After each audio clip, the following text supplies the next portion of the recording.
G-WC-EI.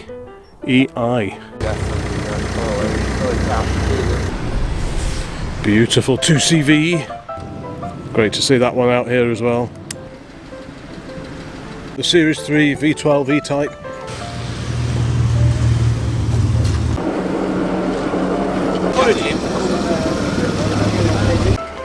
Oh, that's a nice Survivor.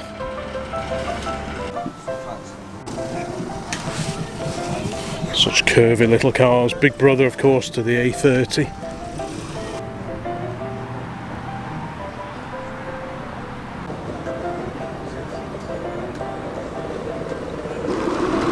It's a bit late to the party, unfortunately. A local attraction in the area, or at least for me. Well, we're not far from the Black Swan, we're just on the A57. But we have to pull over because what is that little old aeroplane dumped over there in what appears to be an old nursery? I'm not sure if it's still open or not, but I'm going to have a quick look, see how close we can get to this little old aeroplane sat here looking a little forlorn. I can lean over the fence. G-WC-EI.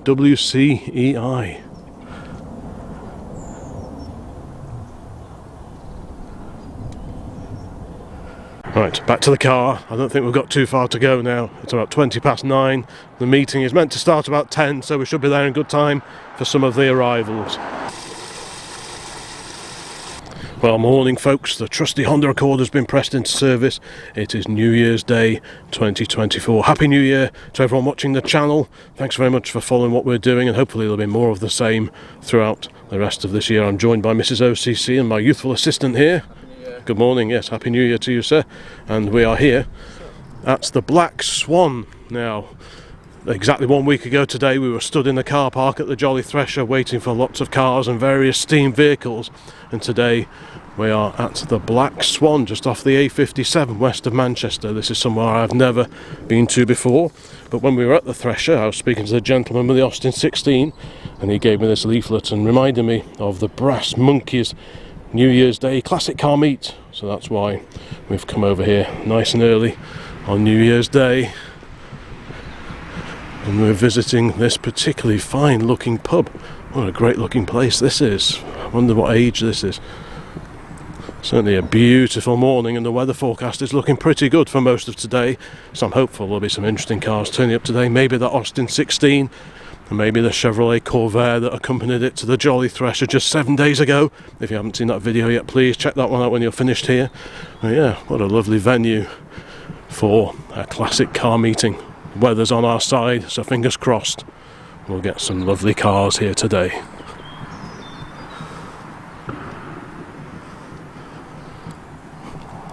There are several moderns in the car park, so maybe people are staying over from their festivities yesterday evening on New Year's Eve. But hopefully they'll disappear, and there'll be plenty of room for more interesting old cars. We've parked out on the road because we don't want to clutter the place up with our far too modern Honda. I can see a Hillman over there. Let's go and have a look. Opel Manta, Jaguar X350, the aluminium bodied XJ, and there's an S-Type behind that. Got a Hillman Hunter here, fitted with a 1725 engine apparently, and some pretty whizzy looking wheels. What are they? What make are they? Pots, off Ford Fiesta. Off a Fiesta, are they? Yeah. Alright. You don't see many of these. The Arrow series cars, the Hillman Hunters and the Minks, and a few other varieties as well. There was the Sunbeam, wasn't there, and the Vogue, and the yeah, that's it. So, you don't see many of those at all now. So there's a few cars just gathering here in the car park. We got this Vauxhall Omega alongside, getting a quick wipe down. Next to the classic early 70s Humber, or Hillman rather. Still a bit early in the morning for me. What do we have lurking here in the picnic stroke play area? It is, or just cut cross country. It appears to be an old Fordson tractor, no less. Ooh, let's go and have a look at this. Wow, it doesn't look to be in too bad a condition. The bonnet seems to have disappeared. But otherwise, so what is it? Yeah, so there's a big hole in the block on the other side. Look at that. Enfo English Ford. Someone needs to find a cap to go on there. You're missing parts, but Yeah. it looks in relatively good nick. It does actually look as if it was in quite good condition when it was put here, but please somebody put a cap on that. Yeah. And That's good. won't be doing the fuel tank any favours either. Yeah, it's a shame because it's actually in. Yeah, because I mean this looks as if it was in lovely condition when it was put here. It'd be a shame if it was left to go to rack and ruin for want of a couple of caps. Even just a bit of gaffer tape over it. Because if that sort of starts to freeze in there, then Yeah. it's sort of getting serious, isn't it? That's not going to do it any favours at all. So yeah, get a bit of gaffer tape on that please, because it looks like quite a nice tractor. The radiator, the pipe of the radiator as well, is also exposed. There's just a break as well, I suppose that's Yeah, important. well the thing is water will go in the rad and then it'll freeze, won't it? It'd have to be a lot to get in there though. Yeah, but it won't take long, the weather we've been having lately. I mean, all right here, it doesn't seem rusty. I mean someone's restored this in the past, haven't they? So yeah, it'd be a shame if it It's been that long. fell to pieces. Well, it's sinking into the ground a bit, isn't it? So it's been there a little while. But yeah, it'd be a shame if it deteriorated for want of a little bit of gaffer tape on the top of the engine and on the fuel tank. Or just a bonnet. Or just put a bonnet on it. Look at this beauty over here. The Daimler SP250 or the Daimler Dart. It was more often than not known. This is a beauty, this one from 1961, and I particularly like this one because not only does it have proper number plates on it, none of those cheapo press jobbies, but it's got the factory hardtop on it, a fiberglass hardtop to match the fiberglass body of the car, and you don't see those all that often. This is a beauty, this is. And it's also got the original hubcaps and the full width wheel trims as well, which look really, really nice. I do like those a lot. So many of these you see on wire wheels or mini lights, but this is what most of them would have been fitted with back in the day, and they look really, really cool. They do. I do like those a lot. Let's have a quick peek in. The windows are down, and that sumptuous sporty interior of this 2.5 litre V8 powered Daimler. Of course, this shared the engine with the Daimler V8 250, the Mark II Jag-shaped Daimler, designed by Edward Turner, also responsible for the 4.5 litre Daimler Majestic Major engine. This is a second series car, I believe. As Daimler brought these out, then Daimler were taken over by Jaguar, and Jaguar did a fair bit of re-engineering just to beef up the structure on these cars, because the early cars were a bit prone to flexing apparently. So Jaguar beefed them up and made them a lot less likely for the doors to ping open, that kind of thing, stress cracks on the body and all that, because that's always a perennial risk with a fiberglass bodied car. But this was a very, very distinctive car. I think the last time I saw any pictures of a Daimler like this with a hardtop on it was a police spec car, because I do believe certain police forces used a number of these cars in the early 60s.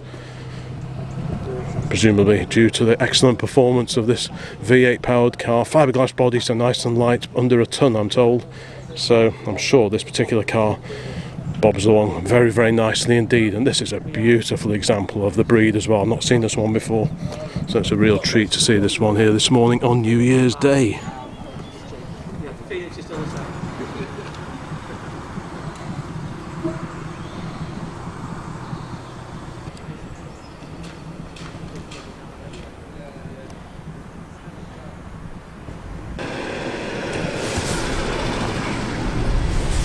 Beautiful 2CV.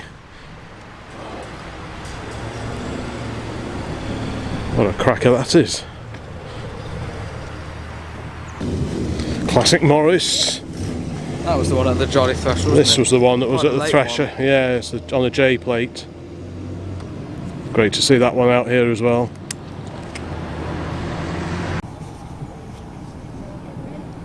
I hear the throaty burble of an XK Jaguar. Quite a lot of modern classics at this particular meet. There's a bit of variety when you come to events in areas that you don't normally frequent. So, roof down, great stuff. Chilly day, but I'm sure it's got a very efficient heater. Got a 124 series Mercedes here. Apologies for the shadows, the sunlight is very low at this time of year, but yeah, 124. That's a V8 Pilot. Oh, we've got we spot the Austin 16 in the distance. Let's go and capture that. There it is. I think several people mistook this one for our V8 Pilot, and you can see why. Very similar styling, very similar era, and the colour's not far off either. But what a beautiful looking car this is. If you've not seen the Jolly Thresher video yet, please check that one out. This is the gentleman that gave me the leaflet about this particular meeting only 7 days ago. Yeah, so double treat to see this fantastic just post-war Austin, about 1947 or 48 this one. But yeah, what a cracker that is. Bit of classic scooter action now. I love the helmet.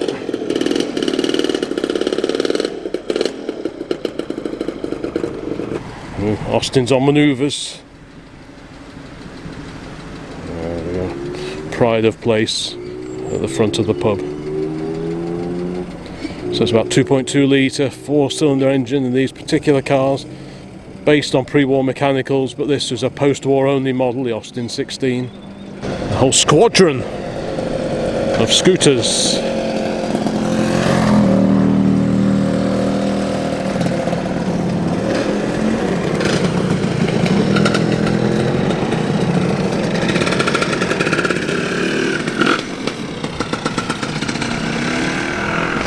And right on cue, the Austin 16 has parked up, and here, yep, we've got the 65 Corvair again.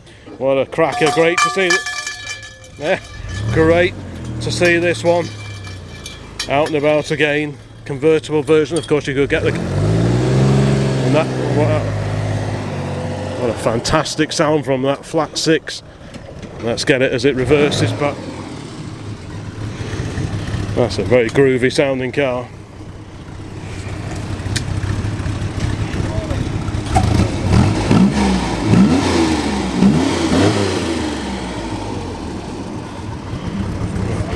Fairly fruity exhaust. It is indeed, yeah.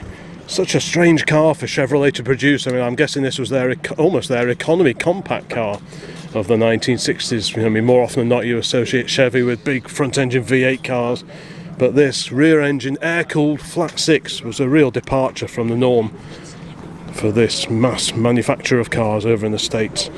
But yeah, this is a very groovy car indeed. This is a second generation car. Of course, Ralph Nader did for the early generation cars because they were a little bit wayward in the old handling department. Oh, the bonnet is raised. Maybe the owner will give us the SP on the... What are we looking at here then? So some of these had 4 carbs, didn't they? And some... This has got 4 carbs. So this is a 4 carb got version. 2 primaries, 2 secondaries. Right. So, you know, it runs on just the 2 primaries until you put your foot down. Right, I see. Then you've got the air turbo. Oh, what right. you call air turbo. Right, I see. Okay. We've got a couple more arrivals. Yeah. So have you had this one a long time then? I've had it 4 years. 4 years, yeah, right. Yeah. And I've done very little to it. What you see is how it came out the factory apart from a flashover right. paint. Oh, right. Still the original colour. So it's the original colour, so you got the original paint inside here. Yeah. It's a real... It's a real rarity in this country though, isn't it? Yeah, you know. Yeah. This is the Corsa. This is the only one is it? Of this specific age in the country, right, in the UK. Oh, right, yeah. There are saloons and there are coupes, 2-door coupes, but this is the only one. Yeah. And they've got the Monza convertibles as well. That's a lovely sound, that is. What a treat to see this today. Bonnet is lowered on the mighty Corvair. We have a beautiful V12 E-Type, the Series 3 V12 E-Type, 5.3 litres. Sounds like a manual, this one. Beautiful GT, more GT than sports car compared to the earlier cars, but what a great machine that is. This is the W124 series Merc on the end here. What else will turn up today? That is the big question. I know, what do we have here? More air-cooled goodness. This time a VW Beetle drives into view, complete with lovely period roof rack. What a Bobby Dazzler that is.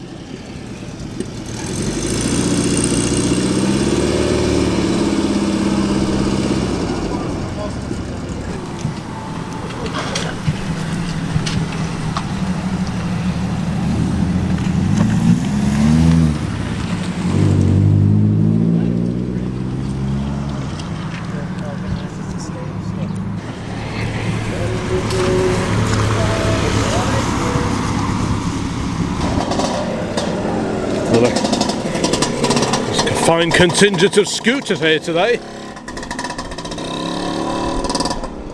There's the information board in front of the Austin, so pause the video and you can have a bit of a read of the history of this car.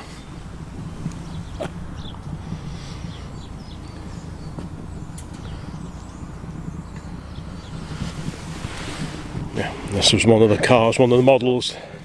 Yeah, I think there's one of those in the garage somewhere, isn't there? So that's what they want, Austin 16s? Yeah, yeah. But one of these was on the short list when we were looking to buy something when we ended up buying the V8 Pilot, but yeah, definitely looked at adverts for a few of these Austin 16s at the same time, because they would have done the job just perfectly as well. Well, you'll remember if you watched the Jolly Thresher video just how much I love this old Foden, and here it is again today. What a treat to see it back out and about. Yeah, that is lovely. One of my favourite lorries in the area. This is proper oily ragger. What a great machine that is.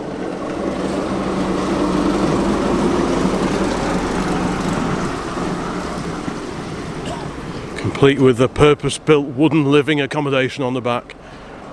Lovely 20 miles an hour plate as well. Please forgive me for featuring this only a week after featuring it in the Jolly Thresher video, but it's such a cracker. It has to be in here. I have a classic Mini.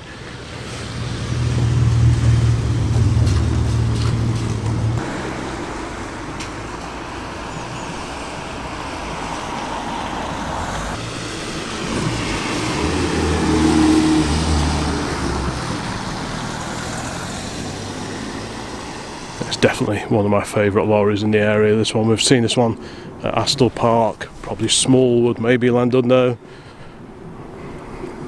Foden, of course, the local lorry manufacturer based in Sandbach, just down the road from ERF.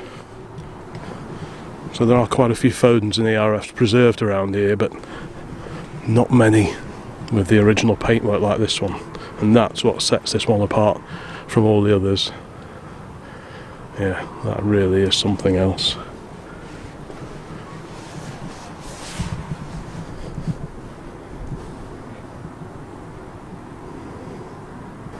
It's got the twin disc holder as well, so one would have had the road fund license disc, the tax disc, and the other would have had the commercial operator's license in it.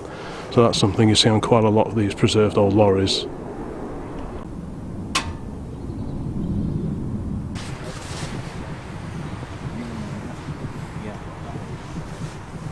Got a Mark II version of the MX-5 here, so this is the later car to our Mark I. Ours is a 1995, I think, and this is 2002. Very similar in shape, but obviously the pop-up headlamps went with the introduction of the Mark II, but otherwise pretty similar. It all looks fairly familiar in here. Over here, a lovely little Mini that we saw coming in before, dark green, British racing green, Mini Cooper.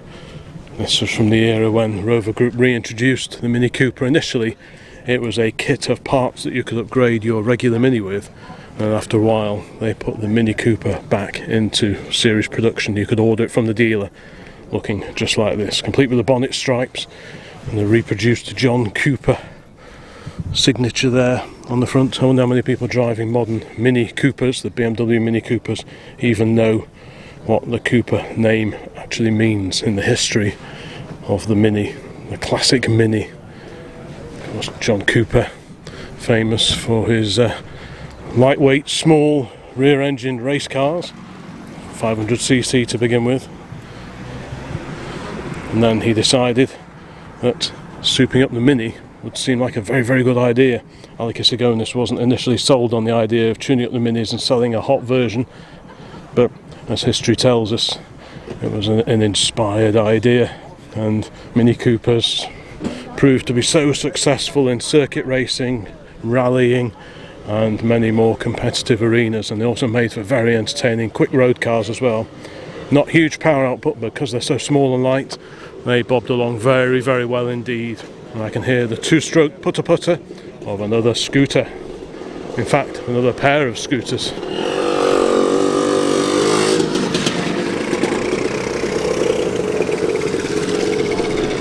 There's that Series 3 V12 E-Type, the 2+2 that we saw driving in before. These were available either as a 2+2 fixed head like this or the Roadster. And of course it was in this car, the Series 3 E-Type, that the legendary V12 engine made its debut. 5.3 litre single overhead cam per bank engine. Originally they were thought to maybe putting twin cams on either side of the engine, so a quad cam engine, but that didn't actually make it into production cars. I think the torque characteristics of the single cam per bank proved preferable for a road car, but the quad cam engine did make it into the XJ13, which was a car developed very much with sports car racing in mind, but never actually raced competitively, I don't believe. Now, I can't remember quite why. Perhaps the regulations changed just at the wrong moment, leaving the XJ13 out on a limb. So it's very much a case of what could have been with a quad cam version of the V12 engine. But the single cam engines were just wonderful. I did have a Series 1 XJ12 in my early 20s, and it was a magnificent car. Later V12s in the Series 2 XJs went to fuel injection, but these, the earlier cars and all the E-Types were on the 4 Stromberg carburetors, which took a little bit of setting up, but once they were right, they proved to be a wonderfully smooth car to drive around in. Although fuel economy was always a bit of an issue, and with various fuel crises in the early 1970s, it didn't really help sales. It was probably the right car at just slightly the wrong time perhaps, but either way, these are just fantastic cars. Very different to the earlier cars, the Series 1s and the Series 2s with the straight 6s, but considered as cars in their own right, they are fantastic.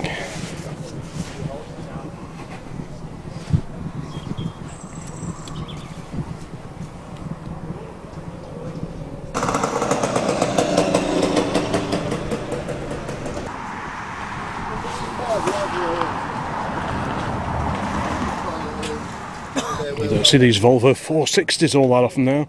Quite an unusual looking car, quite a low wedgy front end and a high up fairly square back end as well. Definitely distinctive and the sort of thing you just hardly ever see around and about now. A 460 SI catalyzer, when fitting of catalytic converters was a bit of a thing back in the day. And look at that, who remembers Piccadilly Radio 261? I remember that very well. Yeah, it's always great to see some of these survivor cars. I should have. It is a shame. The little Moggy we saw last week, and a Porsche 944 S2, but look at this, we saw this driving in before as well. The Hillman Imp, the Hillman Husky in fact, which was the estate car version of the Imp van. The little Comma Cob, or the Hillman Cob, whatever it was called. But yeah, this is the estate car version, still with the engine hung out the back, which compromises the load bay, I would have thought, a little bit, but the higher roof line does offset that a little bit. So yeah, you've got a higher floor line because of the engine at the back, but you've got quite a lofty roof. So yeah, still a very practical car, and how rare is that now? Such a rare sight this. I've never seen this one before, and it looks quite good on these funky wheels as well. What are they, Revolutions perhaps? There's the Husky badge. Of course, the Hillman Huskies, the earlier cars were based on the Hillman Minxes and the Comma Cob vans. And this is the Imp era. What an original looking car that is. Proper old original plates as well, which we really approve of. See what else is there. Oh, that's a really neat little car. I'm sure that's a lot of fun. I spy an Austin Somerset. James, have you never seen this before?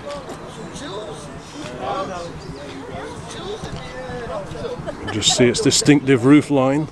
There it is.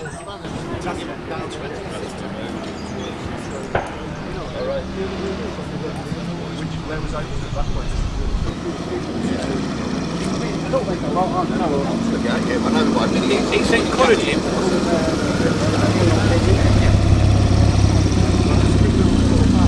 It's one of the Racing Green limited edition minis. Let's carry on along the row here because we saw this Midget 1500 pulling in before, so let's go and have a quick look at this one.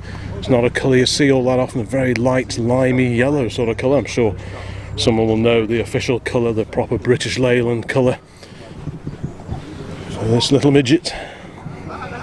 Oh, it's great to see this one here today as well. Like I say, you don't see them in this colour very often now. Most seem to be red or green.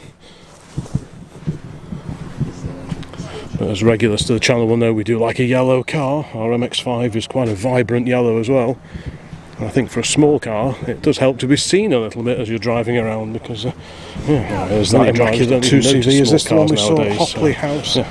Great choice a few months ago. It could well be, in which case it's the X-Car SOS car. I think. Is it the one? I think it probably is. It's had a very, very nice rest. Yeah, it's in great condition, isn't it? And how about one of these? The Mark 1 version of the Toyota MR2, little mid-engine sports car. I think it probably has been restored by now. Just super clean, isn't it? And a pretty spectacular scooter here as well. It's quite a late one, on a 22 registration. But done up very much in the style of a 1960s scooter. Extra badges, lamps and so on. So yeah, it's a great looking machine.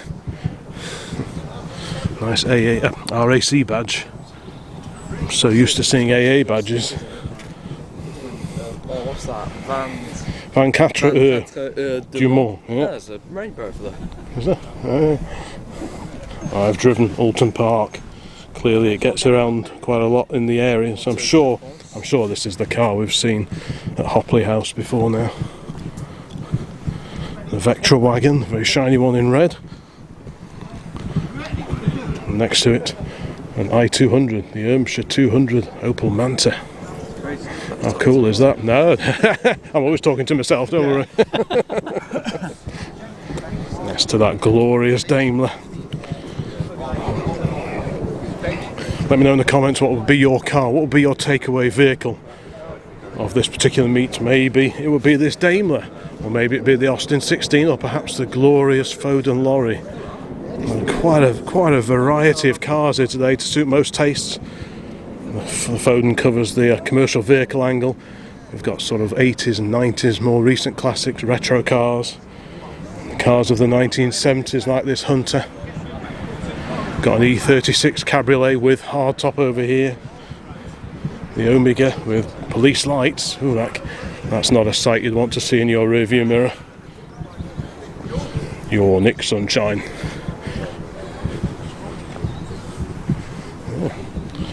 Yes, pretty good turnout. A beauty AJS. Don't want to get in this gentleman's photograph.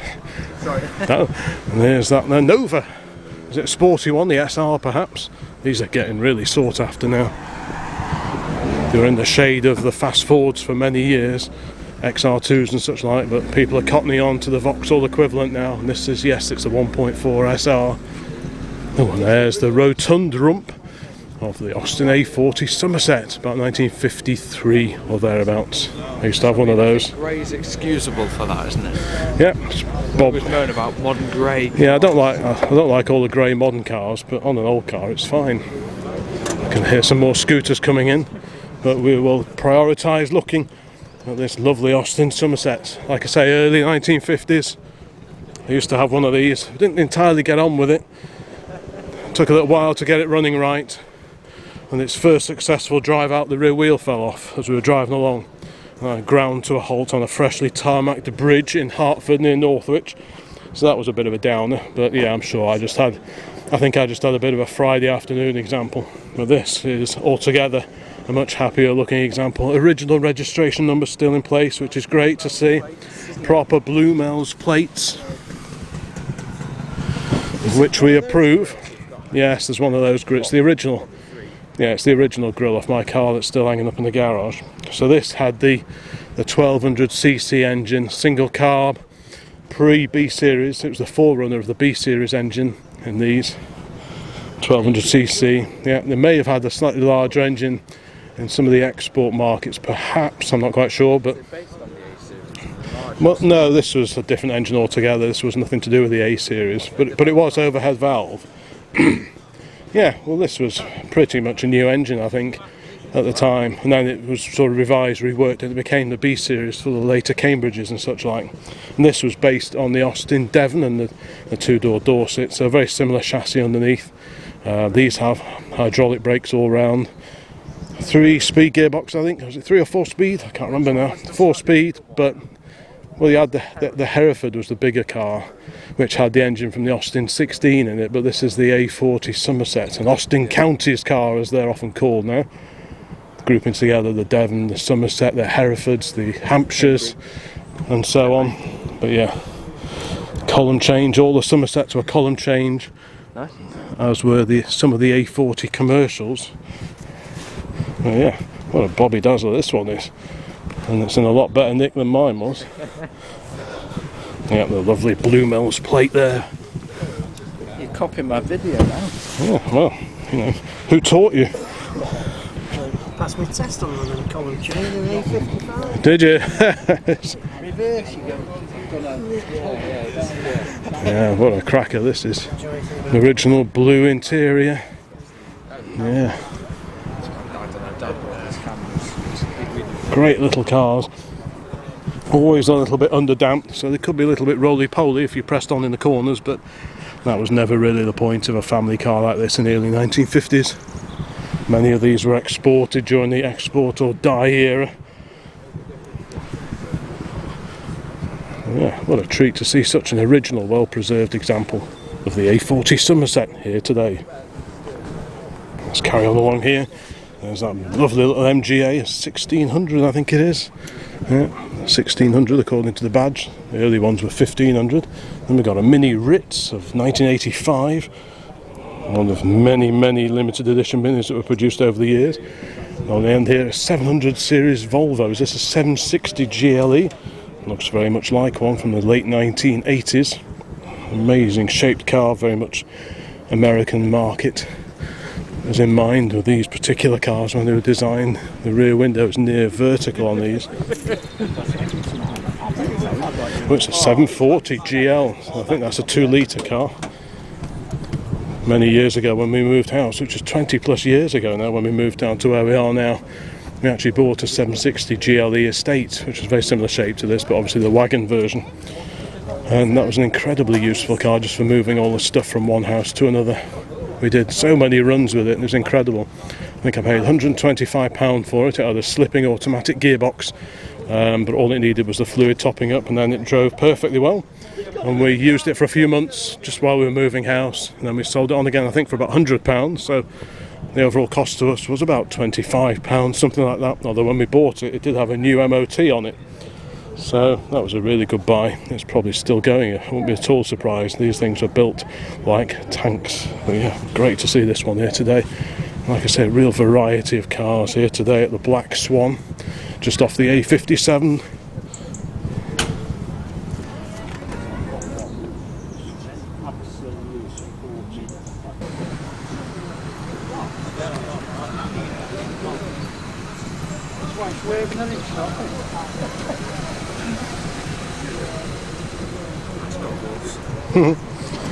That's it. That's old helmet, isn't Yeah, it? Helmet. proper old helmet and goggles. I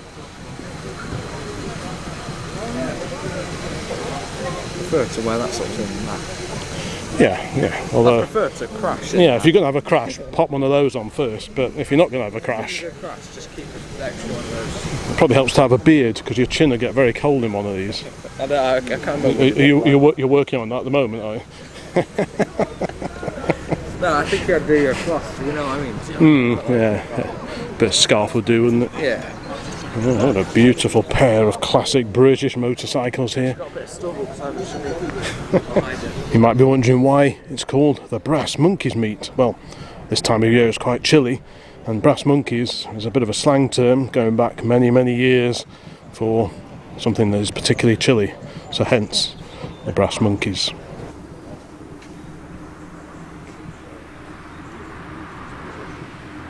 What do we have coming up now?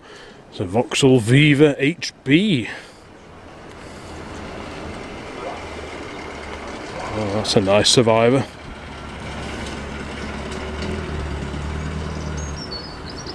Again, a car I haven't seen before, so well worth getting up early on this New Year's Day, and most people are sensibly enough probably still in bed.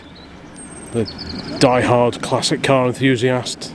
There'll be scenes like this up and down the country. There'll be loads of classic car meetings for New Year's Day. We had the choice of 3 to go to this morning. 2 quite local to us, including the VSCC meeting, and this one, which is Ollie's just videoing the HB Viva for his own channel, Car Traction of course, which I'm sure most of you are familiar with by now.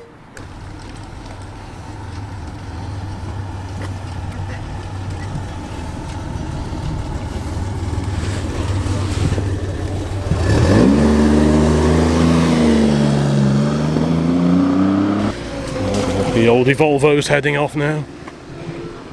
Sounding smooth. It's a great turnout today. Yeah, it's got some good stuff with it. Such clean lines on these Vivas as well. Such a rare sight. Yeah, I'd had 2 or 4 doors, or the Estates in fact. This is obviously a 4-door. But yeah, a bit of the Coke bottle styling going down the side there, a bit of a kink over the rear wheel arch. Like a smaller version of the Victor, I suppose, of the same era. This is on the G plate, so what's that, about 68 or 69, somewhere around there. Yeah. Nice rare car.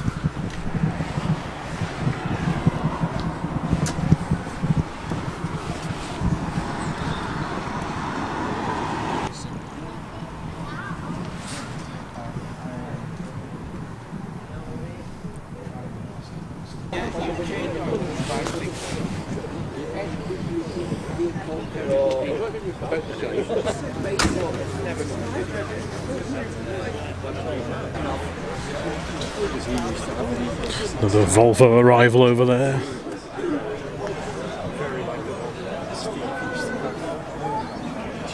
Great turnout of cars and people here. I can see another Mini arriving in the distance, a red Mini Cooper, one of the 80s versions.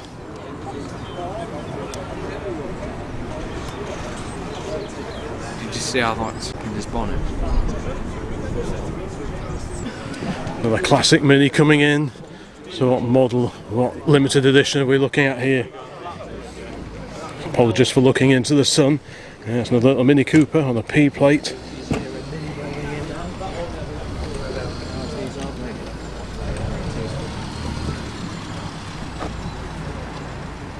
Bit more information here on the Austin 16. Originally built by the Chief Constable of Edinburgh, William Rennie Booth Moran. Got a gavel in his boot. Oh yes, an auctioneer's gavel in there. And there's Bang. the first owner with Winston Churchill, no less.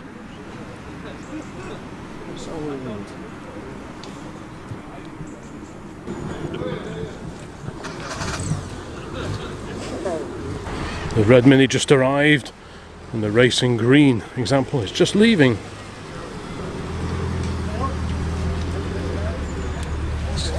Car, isn't it?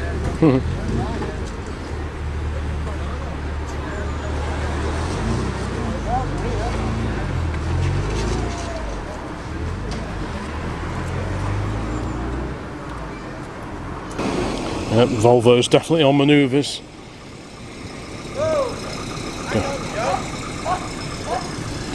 Got a modern BMW having similar plans as well.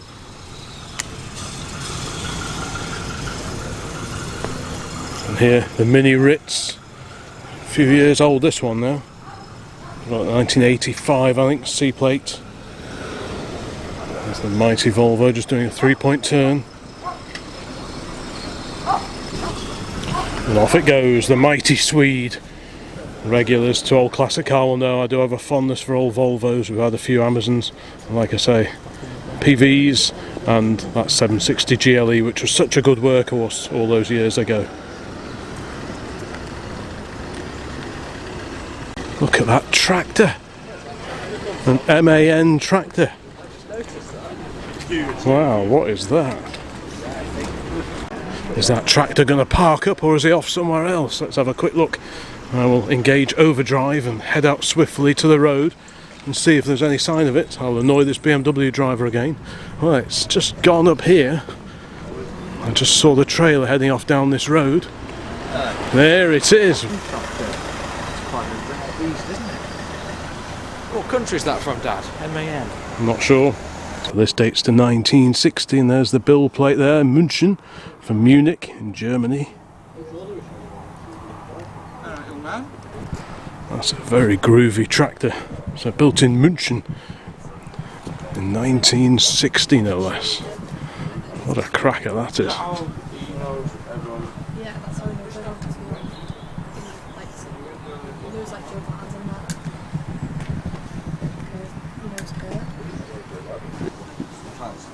that. So there's this modernish S-Type. This is one of the facelifted S-Types. The Nova SR is heading off. It's very metallic, isn't it? It's like a flake. Yeah, It's got like a flake in it, isn't it? Sorry, I'm sorry.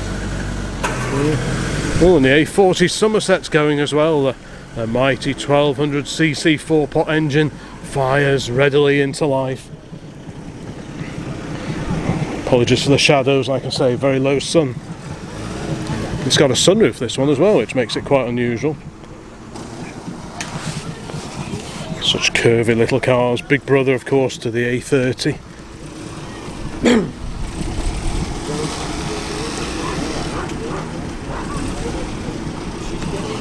My old one changed hands. I sold it many years ago, and last time I saw it, someone had cut it down into a pickup. It had fallen on very hard times, so it's pretty rusty, and someone had made it into what would have been, you know, an approximation of what the factory pickup would have looked like had they made a pickup version of the A40 Somerset as it was when the Somerset took over from the Austin A40 Devon. Pop-up semaphore still working there. Been converted to flashing bulb. Oh. So when the A40 Somerset came out, they carried on making the Devon style pickups and the vans rather than making a van version of the Somerset. I think I hear a tractor. Yes, here's that MAN just unloaded from the trailer. I'll come over here out of the sun so we can see it properly. I think it might be diesel. What a rare sight that is.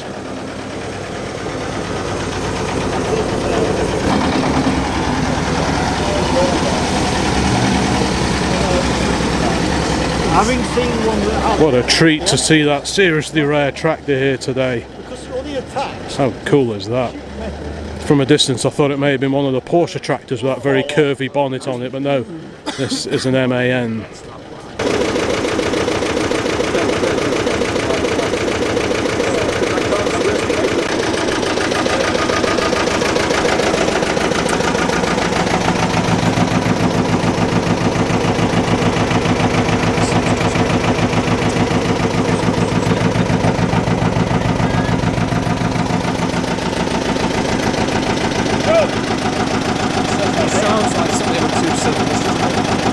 How many of you watching this video remember these Arrow series cars, the Hillman Hunters, and the variations on the theme? I think these were quite popular cars back in the day, but you hardly ever see them now. This is nice. It's really good to see this one here. It's even got a few period accessories, including a set of furry dice. It looks almost Australian.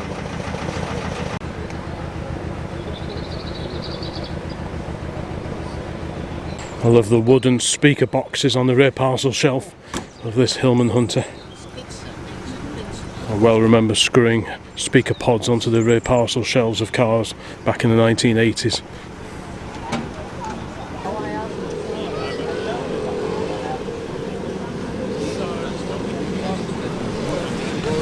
A bit more scooter action.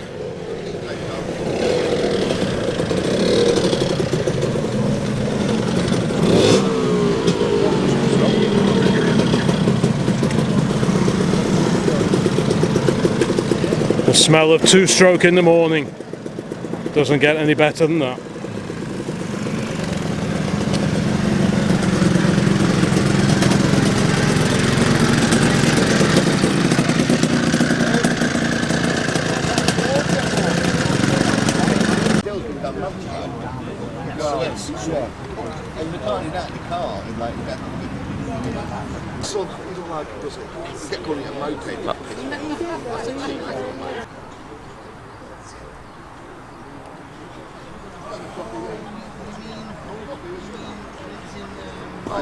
What happens is, This is actually quite a late example of the Morris Minor Traveller. It's on the J plates, and a couple of features on these cars compared to most of the ones you see.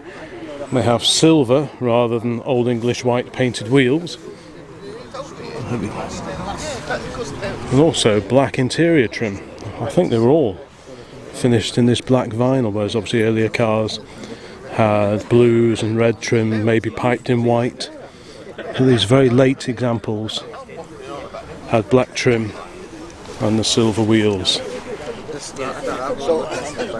Sorry? You like that one, do you? That is nice, isn't it? It's probably the one, actually original one here. It's very original, isn't it? Because all these others are based on this, aren't they? Yeah, that's it. They're sort of later evolutions. This is an original, isn't it?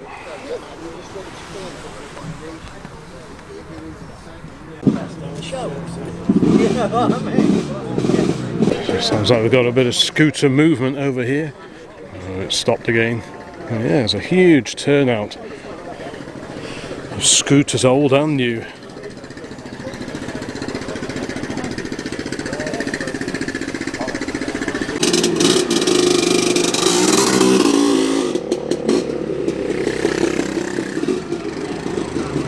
I can hear 12 of Jaguar's finest cylinders running over here. So the Series 3 E-Type, that's on the K plate, so what's that, about 1971, something like that? Clearly that is heading off after spending a couple of hours here at the Black Swan. Not the easiest car to negotiate out of a tight parking space, keep well out of the way. The little Hillman Husky's off as well.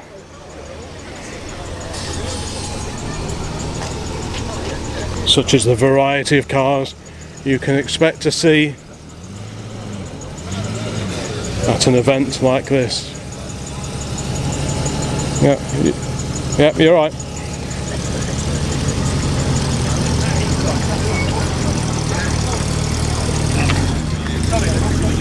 And there's that great little Hillman, the little Hillman Husky estate.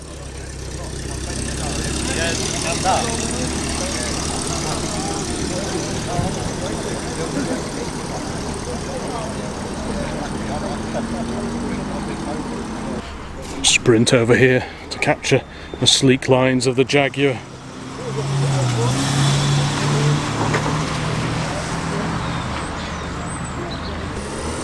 And the equally appealing lines of the little Hillman Husky.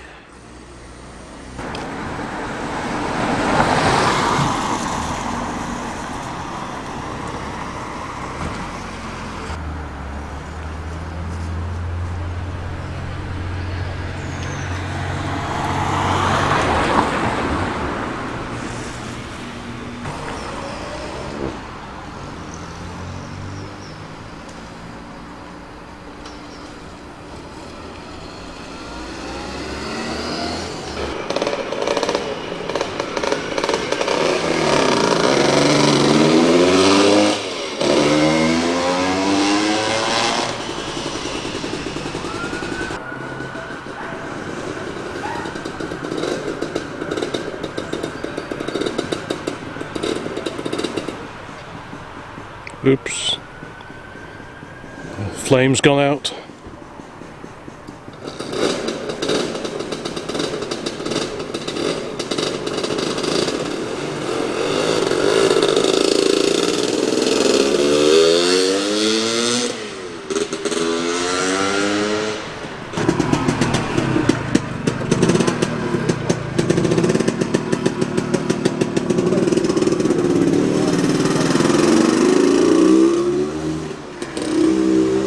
I wonder if in 30 years people will be getting up early on New Year's Day to come and look at gatherings of cars like this.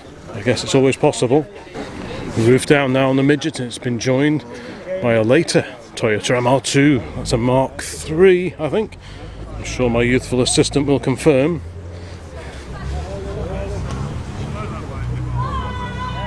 I never knew that MR midship runabout. Never knew that. That's what it says. So very similar concepts, separated by quite a few years. It is very, very clean, this Mark 1 MR2. Windows open.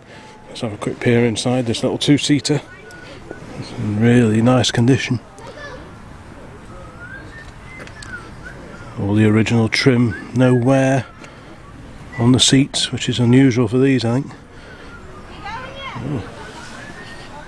A very sharp looking little car indeed. Gradually sort of got more and more rounded off as the later versions came along. But these early wedge ones are quite neat little cars. Very distinctive styling.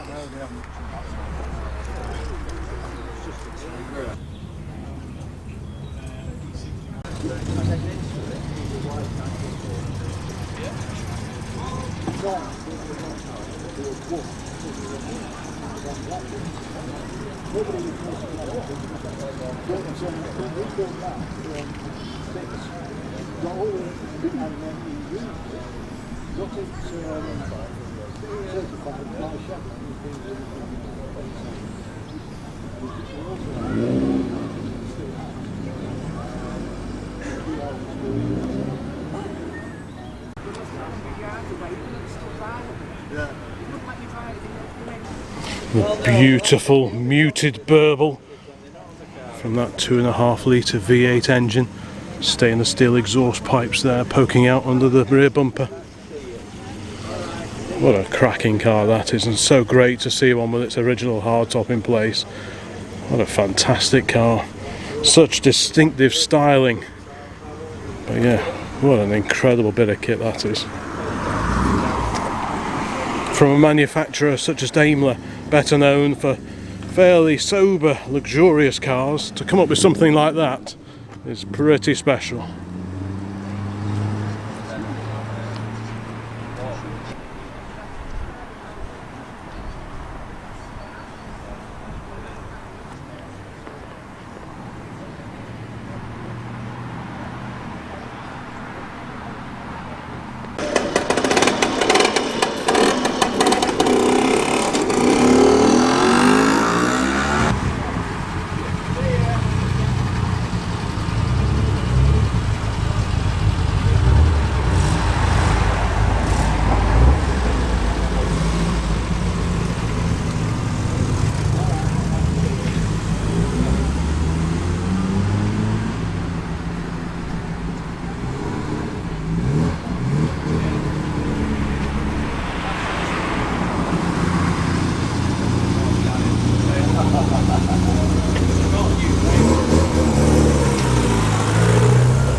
Thank you very much for watching this one. Hope you've enjoyed this particular video. Comments welcomed, like, subscribe, all that kind of thing. All helps the channel grow. There'll be many, many more videos along very soon, and there are plenty of other videos if you're new here, so please take a look around before you disappear. So thanks very much for watching, and bye for now.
about to have a sandwich, and what shall we see coming along but this mighty Buick. It's a bit late to the party, unfortunately.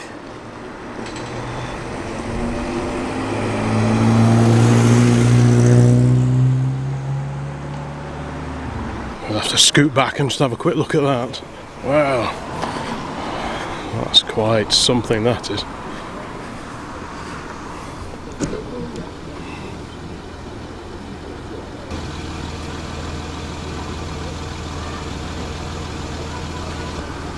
What an incredible looking car that is. I've seen pink Cadillacs before, never a pink Buick. A two-door Buick.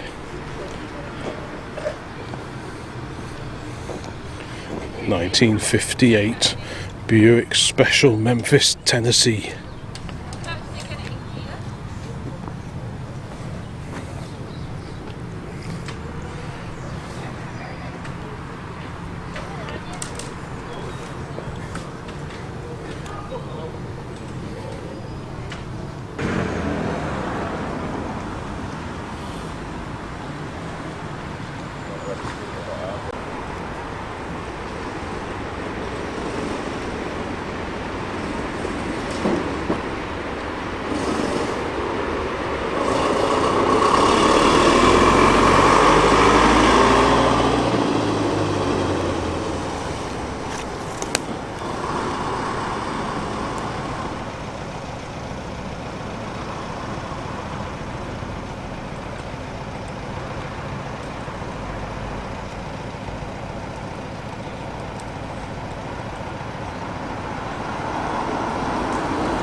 This ageing, fading Saab 900 is a bit of a local attraction in the area, or at least for me.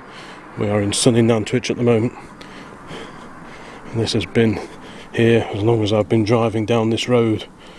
Happy memories of owning one of these. Dad had a 5-door turbo many years ago, a 1979 car, one of the very first 900 turbos, and we had a 1985 3-door turbo, which again was a great car. This, I think, is just the 900i, the fuel injected Saab, and it's, it's clearly showing its years.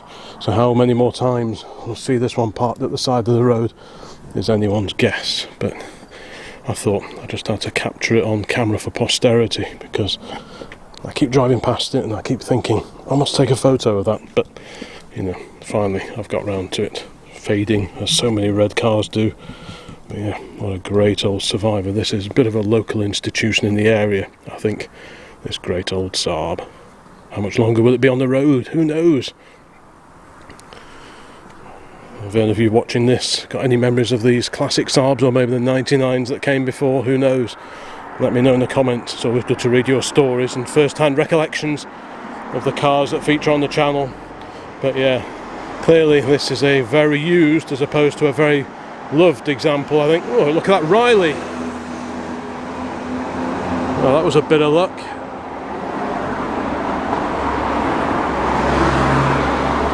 Wonder if the Riley had been to the VSCC meeting that was on today, another New Year's Day meeting that we had the option of. Anyway, back to classic Saabs. Let me know in the comments if you like these old Saabs. They're great old things, but I fear that this one may not have too many more years of active use ahead of it. But yeah, great to see it nevertheless.